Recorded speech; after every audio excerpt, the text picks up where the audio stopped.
Ms. Casida. The Veterans Affairs Clinic in Alamosa services 7 counties in the San Luis Valley, as well as Otero County. Currently, there is one doctor that serves all of these counties. With the high veteran population in these areas, what would you do, if elected, to help better services for veterans in the San Luis Valley? This is a fun one for me because of all the things the federal government does do, this is one thing it should be doing. This is the most important thing. These are the men and women that have fought for our country, who've given life and limb for our country, and the federal government is charged with taking care of them.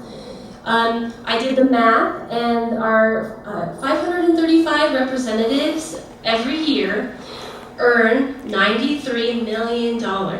So our representative, Tipton, makes base $180,000 a year, not to mention benefits. And then they have a salary for their staff, and just salaries for our 535 representatives is $93 million a year. I think of all the things that we should be funding, it's not the pay of our representatives. For instance, with Representative Tipton, whose net worth has increased 112% since getting into office, which is questionable. Yeah. But of all the things that we should be doing, instead of paying, and not that that would ever happen and be a fix, but there is a lot of room in the federal government's budget to actually put that money into the VA, into veterans programs. For me, I want to look at the whole part of it, though. It's not just about physical care, it's about mental care too.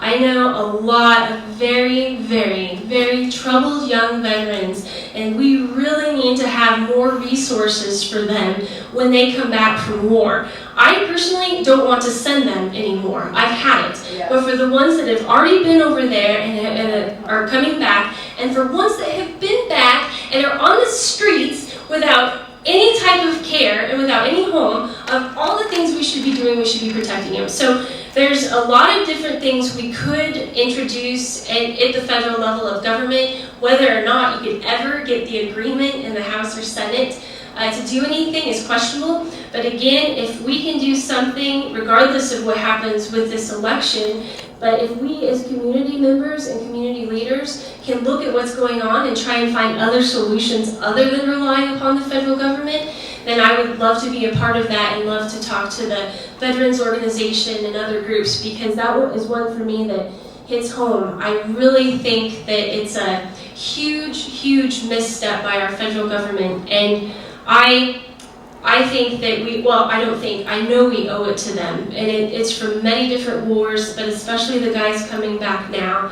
And I had one that came back that was completely and totally messed up in the head from what he saw.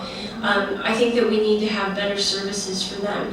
So it's not just with the VA, but with anything we can do in the community to embrace and love these guys coming back. It's important. But this is one where our federal government and our representative should be speaking about what's happening. He should be visiting with veterans, and it should be open to everybody to come, and people should know, so that they can question A, why are we going to war? And B, when we get home, why aren't we getting the care that we need? And I wish that Representative Tipton had the gumption to be here and to be in front of veterans and to answer these questions for them. And not only answer these questions, but he should be a sounding board, and he should be pounding his fist and talking to more people about solutions. Not just rhetoric, not just talking about how he feels and make you feel good, oh, he must care. No, what are we going to do? How are we going to fix this? And for me personally, in an ideal world, I would eliminate congressional and Senate salaries and instead put this money back into the VA veterans.